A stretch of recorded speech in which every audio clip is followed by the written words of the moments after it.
Welcome back to another episode of NCAA football, where we'll be showcasing the week 1 matchup of 2023 football season of Utah versus Florida. This should be a very interesting game, and just like me, I'm sure a lot of us cannot wait for it to happen. I know that the Gators and Anthony Richardson, and I know Utah and Cam Rising played each other last year in Gainesville, in Florida, and I know that Florida won at the very end. So, what do you guys think the score will be for this time around at Rice-Eccles Stadium in Salt Lake City, Utah? Let me know in the comments below. This will most likely be the last year for Pac-12 as well, so the last time we'll be seeing these type of fields in real life. And on third down, the Florida Gators halfback gets a first down. Are starting to make their way in Utah territory on Utah's 37-yard line. And here on 2nd and 2, the quarterback takes it, can't find anyone open, the rush doesn't get there, and he rushes for a first down for 9 yards, and now makes it 1st and goal for the Florida Gators at the Utah 5. On 1st and goal, the quarterback passes it to his wide receiver, looked like a slant route right there, for a 5-yard touchdown, and the quarterback was flawless this time, going 4 for 4 and getting the Florida Gators down the field for 7 points. Utah offense has brought it over to the red zone, and it is 3rd and 6, and the Florida defender breaks the pass up and forces a 4th down. What a stop, forcing the Utah Utes to have to settle for a 24-yard field goal. Kicker lines it up, and it is right down the middle, and we have a 7-3 ball game going into the second quarter. Let's take a look at the replay. Beautiful kick. Wish all kickers could do that. Let's move on to the next drive. The Gators have 3rd and 2 to go. Running back goes to the outside and gets just stopped by the linebacker and forces a 4th and inches at their own 35-yard line. You would think they'd punt, so that's exactly what they do. 3 and out stop by the Utah defense right there. In shotgun formation, the quarterback snaps it, hands it off to the halfback for a draw right there, right up the middle. He goes for 17 yards, gets a first down, and now the Utah offense is rolling in the red zone. The Utes are now on 4th and inches. They go for it. The halfback gets more than enough, gets 5 yards on the run, and makes it a 1st and goal with 41 seconds left in the half and at the 2-yard line of the Gators. On 2nd and goal, the quarterback gives it to the fullback, who crosses the plane and scores a touchdown, making it 9-7 with an extra point here to come. Going into halftime, the Utah Utes lead the Florida Gators 10-7. On the first drive of the second half, the Florida Gators stop the Utah and force them to make a field goal. The score is now 13-7 in Utah's favor. Let's see if the Florida Gators can answer back. The Utah defense force a 3 and out, and now the Utah offense will once again receive the ball. At the end of the quarter, the score is 13-7 in favor of the Utah Utes. On 2nd and 7, the quarterback is in shotgun position, and the Florida D-line get through and sack the Utah quarterback for 11 yards, forcing a 3rd and 18. What a great run blitz by the Florida Gator defense right there, forcing a 3rd and extra long. Let's see if the Utah offense can continue their drive or if they will get off the field.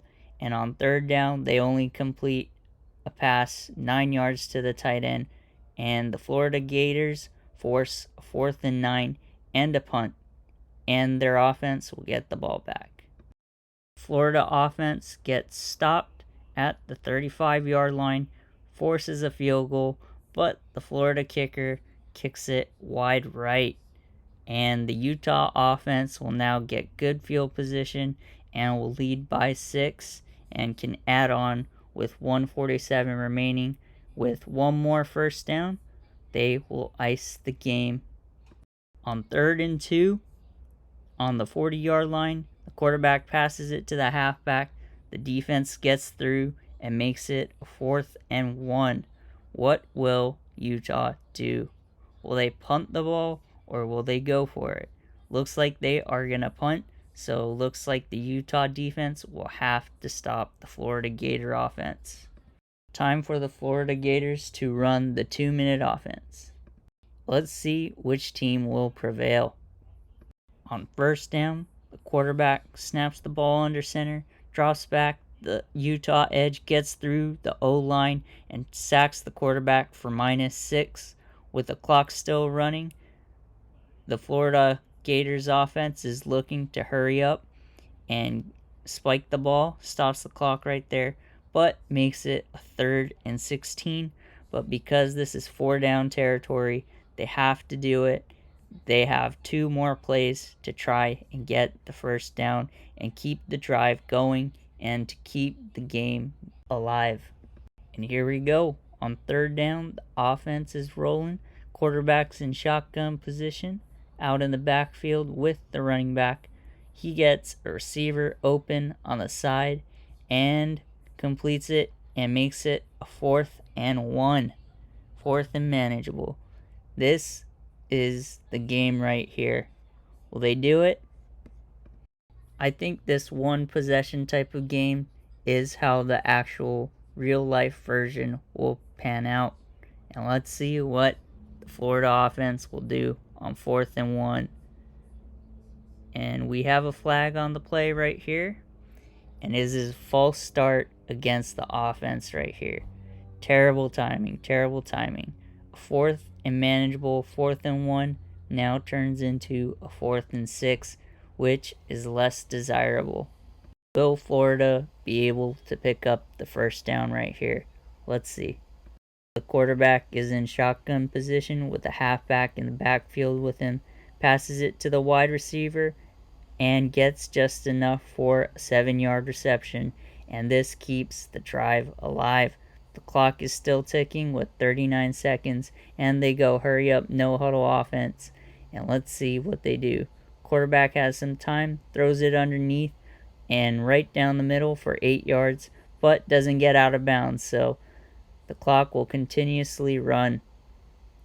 And just like that, they spike the ball, stop the clock at 22 seconds, but are now on 3rd down and 2. The Florida Gators still have 48 yards to go with 22 seconds. 3rd down conversion, 1 for 5 today. Quarterback is out in shotgun position, snaps the ball right here, passes it right down the middle. The receiver doesn't catch it, but probably good he didn't, because if he would have caught it, clock would have still been moving. But this means it's a 4th and 2, another 4th down. Let's see what will happen. Quarterback is coming out with the offense right here. He's got his halfback in the backfield, shotgun formation as well. It's a quarterback draw right here. He gets just enough for the 1st down, gains 6 yards. So the clock stops as they got a 1st down. Got to spike the ball real quick. But instead, Utah calls a timeout. They want to go over a couple of things and make sure they get the right defensive setup right here. And let's see how many plays the Gators will have. I would say they have 3 plays at the most if they are able to complete the pass and have the receiver get to the outside to stop the clock. Quarterback throws it down the middle, but overshoots his receiver, and probably for good measure again, as if he got tackled in the infield.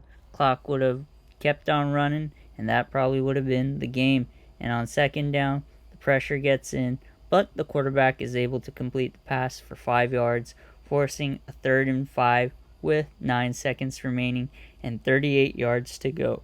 Quarterback snaps the ball right here, passes it halfback screen right here, and the running back cannot get outside. He gets a 1st down, so the clock momentarily stops. Let's see if they can spike the ball in time. Clock stops running. They spike the ball at 0, and I believe that is game over. Little bit of a clock mismanagement by Florida right there. And what a sad note to end on for the Florida Gators. They could have had another play to go, but weren't quick enough to snap the ball and spike the ball at 0. And with that, what a phenomenal game we had today. And let me know in the comments below if this is the type of score that you expect to see from the actual game. If you like this type of content, like and subscribe. I appreciate all the support, and we'll catch you in the next one. Take care.